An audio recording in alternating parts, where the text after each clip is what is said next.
안녕하세요. 오늘도 행복한 시간, 책과 함께 하는 소설입니다. 여러분의 응원은 저에게 큰 힘이 됩니다. 감사합니다. 오늘 여러분과 함께 할 작품은 루시 모드 몽고메리의 명작 초록 지붕의 앤입니다.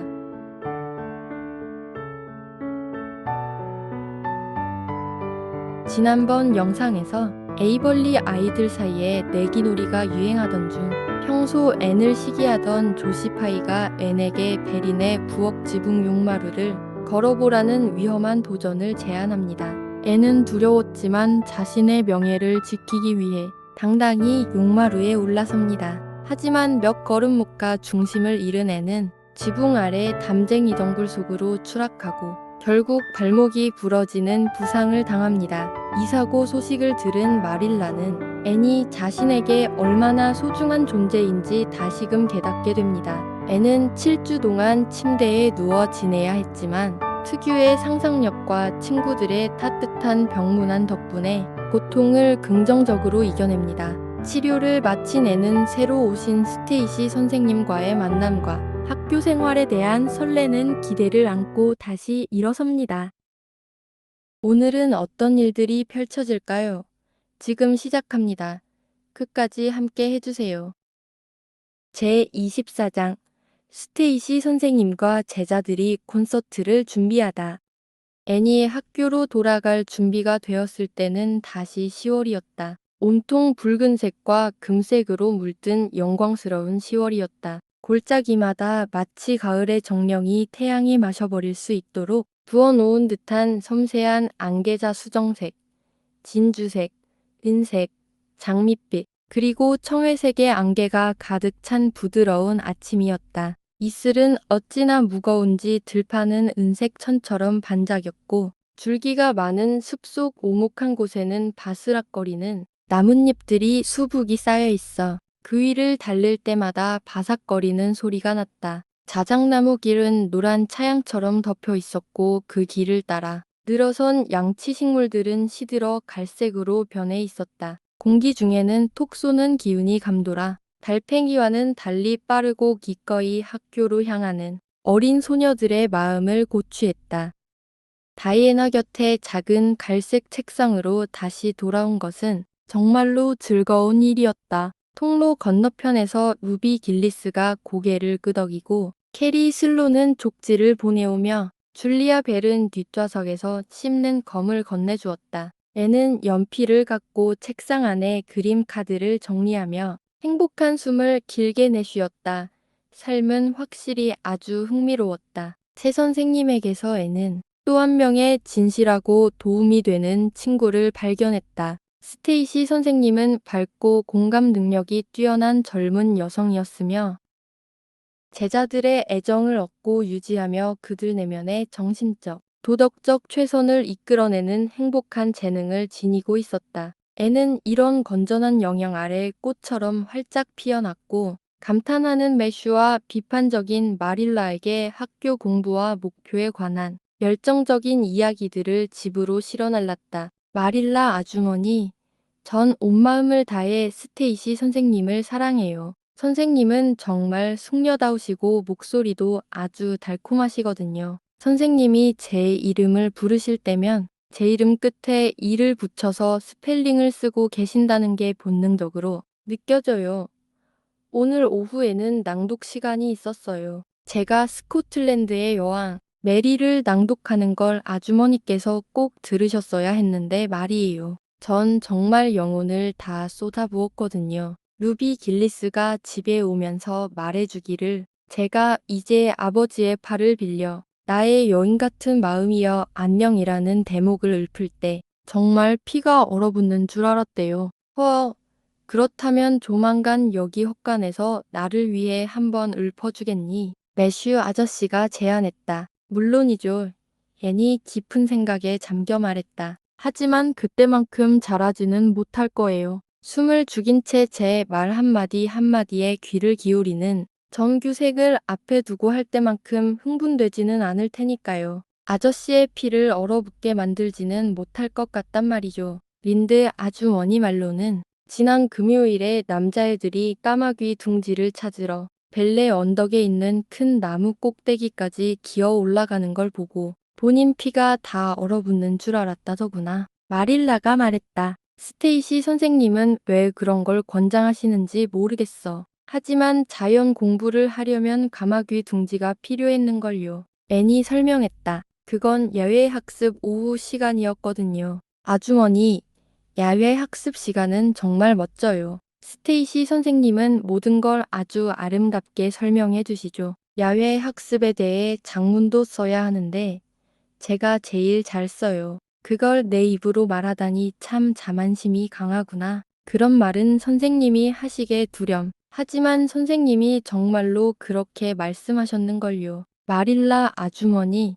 그리고 전 정말로 그것 때문에 자만하는 게 아니에요. 기하학에서는 그렇게 젬병인데 어떻게 자만할 수가 있겠어요? 비록 이제는 기하학도 조금씩 이해하기 시작하긴 했지만요. 스테이시 선생님이 아주 명쾌하게 설명해 주시거든요. 그래도 여전히 잘하지는 못할 거예요. 장담하건대 그 사실을 되새길 때마다 정말 겸손해진답니다. 하지만 전 장문 쓰는 건 정말 좋아요. 대개 스테이시 선생님은 우리가 주제를 직접 정하게 해주시는데 다음 주에는 어떤 비범한 인물에 대해 장문을 써야 해요. 세상을 살다간 그 수많은 비범한 사람 중 한 명을 고르는 건 참 힘든 일이에요. 자신이 비범한 인물이 되어서 죽은 뒤에 사람들이 자기에 대해 장문을 써준다는 건 정말 멋진 일이지 않나요? 오, 저도 정말 비범한 사람이 되고 싶어요. 어른이 되면 훈련받은 간호사가 되어서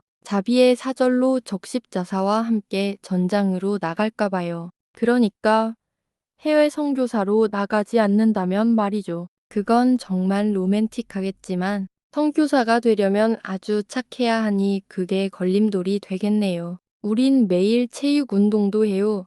몸을 우아하게 만들어주고 소화를 도와준대요. 소와 같은 소리 하고 있네. 마릴라가 말했다. 그녀는 진심으로 그 모든 게 말도 안 되는 짓이라고 생각했다. 하지만 그 모든 예외 학습과 낭독 금요일, 그리고 체육 운동의 몸짓들도 11월에 스테이시 선생님이 내놓은 계획 앞에서는 빛이 발했다. 그것은 에이벌리 학교 학생들이 학교 국기 개양대 비용을 마련하는데 도움을 주려는 기특한 목적으로 크리스마스 밤에 마을 강당에서 콘서트를 여는 것이었다. 학생들 모두가 이 계획을 기쁘게 받아들였고 프로그램 준비가 즉시 시작되었다. 선발된 모든 흥분한 출연자 중에서도 앤 셜리만큼 흥분한 이는 없었다. 그녀는 마릴라의 반대라는 난관에 부딪히면서도 이 일에 온 마음과 영혼을 쏟아부었다. 마릴라는 이 모든 것이 순전히 어리석은 짓이라고 생각했다. 그저 머릿속에 쓸데없는 생각만 채우고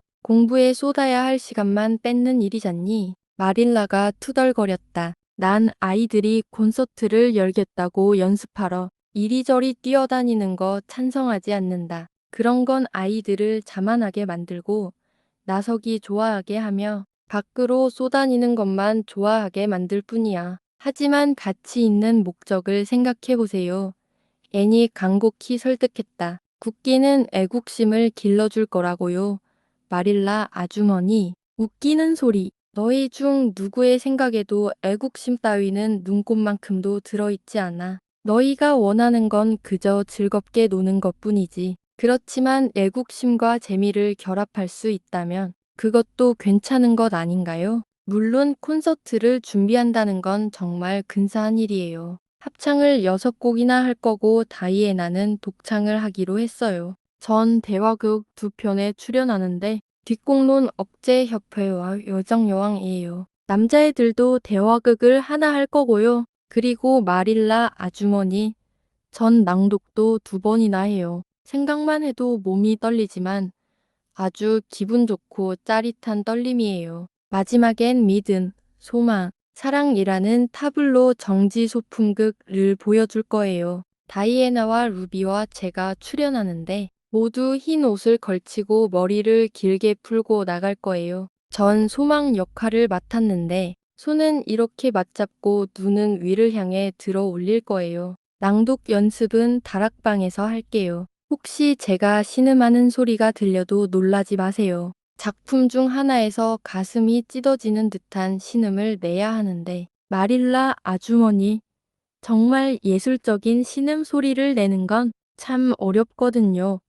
조시파이는 대화극에서 자기가 원하는 배역을 맡지 못해서 부르퉁해 있어요. 조시는 요정 여왕이 되고 싶어 했거든요. 하지만 조시처럼 뚱뚱한 요정 여왕 이야기를 누가 들어나 봤겠어요. 그건 정말 우스꽝스러운 일이었을 거예요. 요정 여왕은 가냘퍼야 하니까요. 제인 앤드류스가 여왕을 맡기로 했고 전 여왕의 시녀 중 한 명이에요. 조시는 빨강 머리 요정도 뚱뚱한 요정만큼이나 우스꽝스럽다고 생각한다지만 전 조시가 하는 말에 신경 쓰지 않기로 했어요. 전머리에 흰 장미 화관을 쓸 거고 루비 길리스가 슬리퍼를 빌려주기로 했어요. 제 슬리퍼가 하나도 없거든요. 아시죠?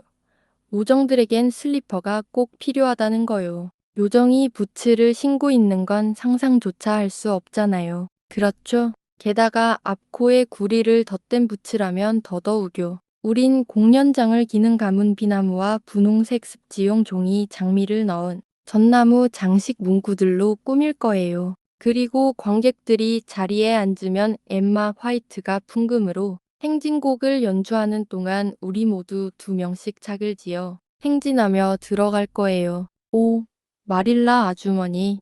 아주머니가 저만큼 열광하고 계시지는 않다는 걸 알지만 그래도 아주머니의 어린애니 이름을 떨치기를 바라지는 않으세요. 내가 바라는 건 내가 몸가짐을 바르게 하는 것뿐이다. 이 모든 소동이 다 끝나고 내가 마음을 잡을 수 있게 되면 난 정말 진심으로 기쁠 것 같구나. 지금의 넌 머릿속에 대화극이니 신음소리니 타블로니 하는 것들만 가득 차서 그야말로 아무짝에도 쓸모가 없으니 말이야. 내 혀로 말하자면 아주 달아 없어지지 않은 게 기적일 정도고 애는 한숨을 내쉬며 뒷마당으로 향했다. 잎 떨어진 포플러 나무 가지 사이로 사과 빛깔의 연록색 서쪽 하늘 위로 초승달이 빛나고 있었고 그곳에서 매슈는 장작을 패고 있었다. 애는 나무 토막 위에 걸터 앉아 매슈와 콘서트에 대해 이야기를 나누었는데 적어도 이번만큼은 자신의 말을 높게 평가해주고 공감해줄 청자가 있다는 것을 확신했기 때문이었다.